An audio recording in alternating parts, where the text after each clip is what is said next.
네, 본격 공부자극 팟캐스트 서울대는 어떻게 공부하는가? 인간의 대지의 첫 편 항공노선 챕터 이어가 보도록 하겠습니다. 다시 한번 말씀드리지만 이 인간의 대지는 자전적 소설이라서요.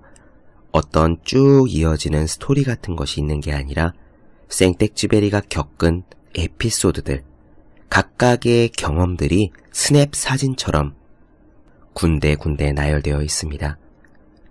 대신 그 스냅 사진들 안에 생텍쥐베리의 깊은 사색이 담겨 있죠. 이 항공노선 편에는 생텍쥐베리의 첫 출격, 첫 번째 비행하는 날의 이야기를 다룹니다.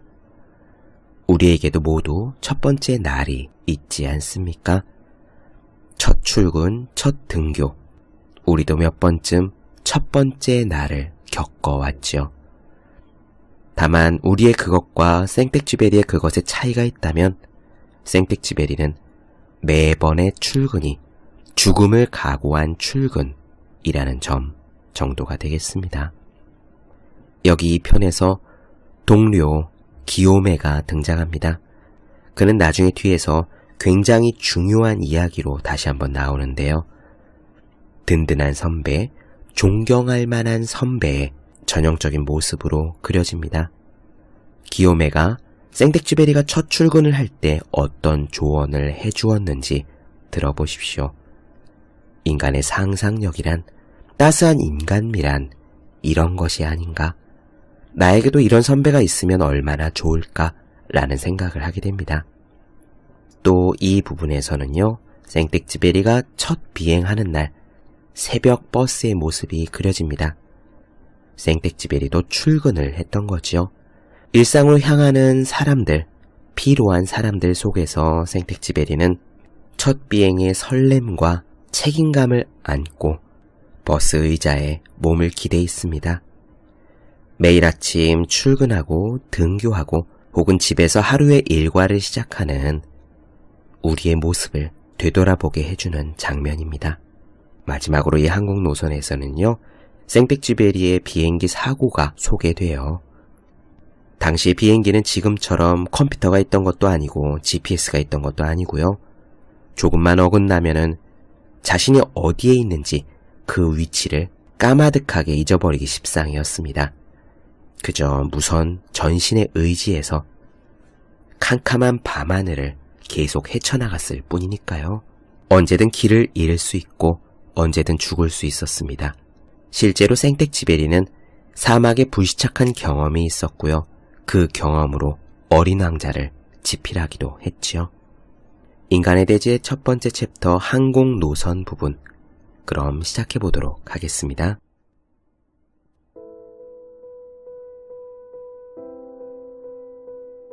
(1926년) 내가 툴루즈 다카르 간의 연락을 담당하는 비행기 회사에 신참 노선 조종사로 막 입사했던 때였다.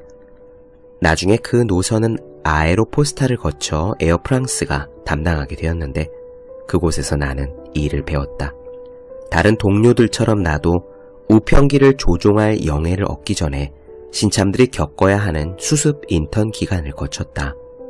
시험 비행, 툴루즈와 페르피냥 간의 이동, 얼음장같이 차가운 경납고 안에서 듣는 우울한 기상학 강의들.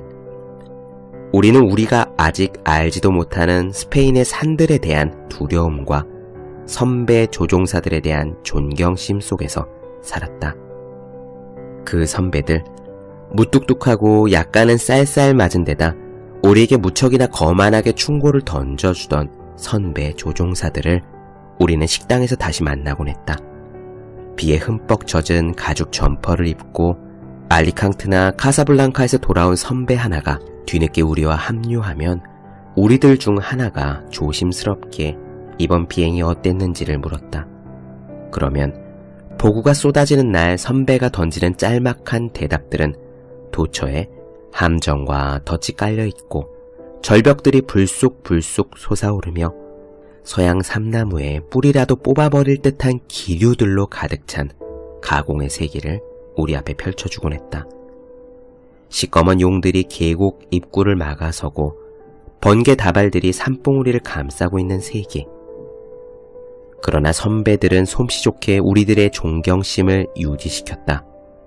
그러나 이따금 영원히 존경받아 마땅하다는 듯 다시는 돌아오지 않는 선배들도 있었다. 마침내 내게 소장 사무실로 호출되는 저녁이 왔다. 그는 간략하게 말했다. 내일 출발하기. 나는 그가 나가보라고 하기를 기다리며 서 있었다. 그러나 소장은 잠시 침묵한 후에 덧붙여 말했다. 규정은 잘 알고 있겠지? 그 시절의 엔진은 안전을 보장하지 않았다. 그래서 아무 예고도 없이 대뜸 엔진이 꺼지면서 굉음과 함께 기체가 부서지는 일이 종종 발생했다.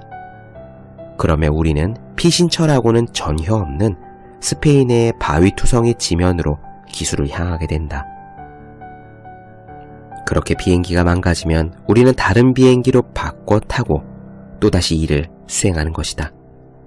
하지만 무엇보다 중요한 것은 시야 확보가 전혀 되지 않는 상태에서는 바위에 접근하지 말아야 한다는 것이었다. 그래서 산악지대에서 구름 바다 위를 비행하는 것이 금지되었고 그것을 위반하면 가장 엄중한 처벌이 뒤따랐다. 기체 고장을 당한 조종사가 하얀 양떼 구름 속으로 빠져들었다가는 산 꼭대기를 보지 못하고 그대로 들이박을지도 모르는 일이었다. 지시를 받고 소장실에서 나오자 나는 치기 어린 자부심을 느꼈다. 다음날 새벽이 되면 이제 나도 승객들에 대해, 아프리카 우편 비행기에 대해 책임을 지게 될 것이다. 하지만 나는 또한 몹시 부끄럽기도 했다. 내 자신이 충분히 준비가 되어 있지 않다는 느낌 때문이었다. 스페인은 몸을 피할 곳이 많지 않다. 그래서 혹여라도 심각한 고장에 직면했을 때 어디서 피신처를 구해야 할지 알 수가 없어 두려웠다. 삭막한 지도에 고개를 파묻고 찾아봤지만 내가 필요로 하는 정보를 발견할 수 없었다. 그리하여 나는 온통 무기력함과 오만함이 뒤범벅된 마음으로 동료 기요메의 집으로 가서 출정 전야를 보냈다. 기요메는 나보다 먼저 그 노선들을 다녔었다. 그는 스페인에 대한 단서들을 얻는 요령을 꿰뚫고 있었다. 나로서는 기요메를 통해 입문을 해야만 했다. 내가 기요메의 집에 들어서자 그는 미소를 지었다. 소식은 들었다네. 기쁜가? 나중에 우편 항공기로 안데스 산맥과 남대서양 횡단 기록을 세우게 되는 기요메 이 동료는 마치 램프가 빛을 발하듯 자신감을 발하고 있었다. 몇 년 전 그날 저녁 램프빛 아래 셔츠 바람으로 팔짱을 끼고 호의에 가득 찬 미소를 띈 채 그는 내게 단지 이렇게 말했을 뿐이었다. 폭우, 안개, 눈보라가 때때로 자네를 힘들게 할 거야. 그럴 때면 자네보다 먼저 그 모든 것을 겪었던 사람들을 떠올려보게. 그리고 그저 이렇게 말하라고. 다른 사람들이 해낸 것은 언제든지 나도 할 수 있다 라고 말일세. 그렇지만 나는 지도를 펼치고 그래도 조금만 나와 함께 이번 비행을 다시 봐달라고 부탁했다. 그리하여 선배의 어깨에 몸을 기대고 램프 불 아래 고개를 파묻고서야 나는 선배가 누리는 평온함을 되찾을 수 있었다. 하지만 그곳에서 내가 받은 것은 그 얼마나 묘한 지리학 강의였던가. 기요메는 내게 스페인을 가르쳐주지 않았다. 다만 그는 스페인을 나의 친구로 만들어주었다. 지질학도, 수리학도, 인구도, 가축들이 어떻다는 이야기도 하지 않았다. 그는 과디스에 대한 말을 하지 않고 과디스 근처 들판 가장자리에 서 있는 새 그루의 오렌지 나무 이야기를 했다. 그놈들을 조심하게 자네 지도에다가 표시를 해둬. 그 이후로 새 그루의 오렌지 나무는 내 지도에서 시에라 네바다보다 더 넓은 자리를 차지하게 되었다. 그는 또 내게 로르카에 대해서는 말하지 않고 로르카 부근의 소박한 농가에 관해 말해주었다. 사람이 사는 농가, 그리고 그 농가의 주인에 대해, 또 그 아내에 대해. 그래서 우리로부터 1500km나 떨어진 먼 공간에 외따로 떨어진 그 부부가 가늠할 수 없는 중요성을 띠게 되었다. 산 기슭에 자리 잡은 그 부부는 등대지기가 그러하듯 자신들의 별 아래에서 인간들에게 도움을 줄 채비를 갖추고 있었다.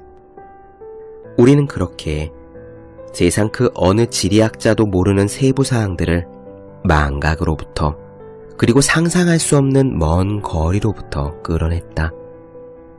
지리학자들이 관심을 가지는 것은 대도시에 물을 대는 에브르 강뿐이다. 그들은 30송이 남짓 꽃에 물을 대는 모트릴 서부 풀숲 아래 감춰진 자그마한 개천에는 관심을 두지 않는다. 하지만 기요메는 이렇게 말했다. 그 개천을 조심하게. 그게 착륙장을 망쳐놨어. 그 개천도 자네 지도에 표시를 해두어야 하네. 이런 식으로 내 지도 속의 스페인은 램프 아래에서 차츰차츰 동화의 나라가 되어갔다. 나는 대피소와 함정들의 십자가로 경고했다. 그리고 기요메가 말해준 농가, 30마리의 양, 개천 같은 것에도 표시를 해두었다. 지리학자들이 무시했던 양 치는 여자도 정확한 위치에 세워두었다. 기요메와 헤어진 후 나는 얼음장같이 차가운 겨울밤을 걷고 싶은 욕구를 느꼈다. 나는 코트 깃을 세우고 아무것도 모르는 행인들 사이로 젊은 혈기를 발산했다. 나만의 비밀을 가슴에 품고 낯선 사람들과 어깨를 스쳐가는 것이 뿌듯했다. 이 무지한 사람들은 나를 모르지만 동이 트면 우편 행랑과 함께 그들의 근심, 그들의 열정을 내게 맡길 것이다. 저들은 내 손에 자신들의 희망을 맡기리라. 외투로 몸을 감싼 채 나는 저들 사이로 보호자의 발걸음을 옮기고 있었지만 저들은 나의 배려에 대해서는 아무것도 모르고 있었다. 잠이 깬 것은 새벽 3시였다. 나는 덧창을 활짝 열어젖히고 도시에 비가 내리는 모습을 보면서 천천히 옷을 입었다. 30분 후 나는 작은 가방 위에 걸터앉아 빗물로 번뜩이는 도로 위에서 나를 태워갈 합승 버스를 기다렸다. 내 이전에도 수많은 동료들이 처녀 비행을 하는 날 조마조마한 마음으로 똑같은 기다림을 겪었었다. 마침내 길 모퉁이에서 굉음을 내며 낡은 고물 버스가 나타났고 나도 동료들처럼 당당하게 아직 잠이 덜 깬 세관원과 몇몇 사람들 사이를 비집고 좌석에 앉았다. 합승 버스에서는 곰팡이 냄새, 한 사람의 일생에 매몰된 낡은 사무실 냄새가 났다. 버스는 500m마다 멈춰서며 또 한 명의 서기, 또 한 명의 세관원, 또 한 명의 감독관을 태웠다. 버스 안에서 먼저 잠들어 있던 사람들은 새로 탄 사람들이 건네는 인사에 알아들을 수 없는 웅얼거림으로 답했고 새로 탄 사람도 한껏 자리를 좁혀 앉자마자 이내 잠에 빠져들었다. 툴루주의 울퉁불퉁한 도로 위 처량한 운송 광경이었다. 나를 출근길에 태워다 주었던 낡은 버스는 이제 사라지고 없지만 그 엄숙함과 불편함은 내 기억 속에 생생히 남아있다. 그 버스는 우리의 직업이 우리에게 가져다주는 고된 기쁨에 있어 필수적인 준비 과정을 상징하고 있었다. 3년쯤 뒤인가 그 버스에서 채 10마디 말이 오가기도 전에 어느 동료 레크리뱅의 죽음을 알아챘던 일이 기억난다. 레크리뱅은 안개 낀 어느 낮 혹은 어느 밤에 영원히 은퇴를 한 100여 명의 노선 조종사 동료들 중에 한 명이었다. 그때도 새벽 3시의 출근길이었고 여전히 침묵이 감돌고 있는 가운데 어둠 속에서 모습이 잘 보이지 않는 소장이 감독관을 향해 목청을 높이는 소리가 우리 귀에 들려왔다. 어젯밤 레크리뱅이 카사블랑카에 착륙을 하지 않았다는군. 감독관이 대답했다. 네? 자다가 꿈에서 끌려 나온 그는 애써 잠을 쫓고 성의를 보이고자 덧붙여서 이렇게 물었다. 아, 그랬어요? 비행에 성공하지 못했답니까? 회항을 했대요? 그 말에 버스 안쪽 깊숙한 곳에서 돌아온 대답은 이것뿐이었다. 아니. 우리들은 그 다음 말을 기다렸지만 더 이상 아무 말도 없었다. 째깍째깍 시간이 감에 따라 그 아니 라는 말 뒤에 다른 말은 없다는 것이, 그 아니 라는 말이 확정적이며 레크리뱅은 가사블랑카에 착륙하지 않았을 뿐만 아니라 이제는 이 세상 그 어느 곳에도 착륙하지 못했으리라는 의미임이 명백해졌다.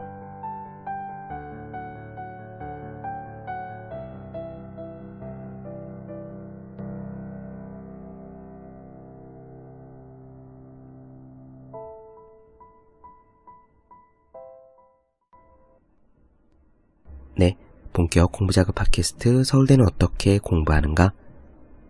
오늘의 인간의 대지 그 첫 시간 문을 열어드렸습니다. 더 많은 이야기가 궁금하신 분들, 질문사항 있으신 분들은요, 제 네이버 블로그 허생의 즐거운 편지, 페이스북 페이지 허생의 즐거운 편지, 다음 카카오 브런치 한재회 브런치, 인스타그램에서 해시태그 서울대는 어떻게 공부하는가 검색해 주시면 되겠습니다. 또 매일매일 공부하시는 분들, 여러분 주변에 매일매일 공부하시는 그분들을 위해서요, 하루 한 페이지씩 읽고 공부할 의욕을 북돋는 책, 보기만 해도 공부하고 싶어지는 365 공부 비타민을 선물해 주시면 좋겠습니다. 오늘 여기까지 할게요. 전 다음 시간에 뵙겠습니다. 여러분 모두 열심히 공부하십시오. 저도 열심히 하겠습니다.